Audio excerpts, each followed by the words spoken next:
let's hit that question. Is co-signing bad for somebody's credit? Correct. It's probably the single biggest reason I get a call throughout the day is someone has co-signed for a friend, family member, or a colleague from 10 years ago.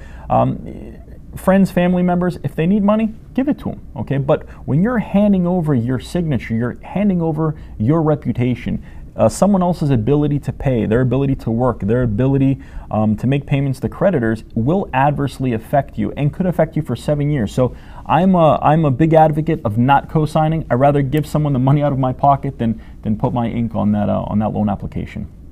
Be careful about co-signing, bottom line, and check out more of Nick's tips right on our blog at Real Estate Talk Boston.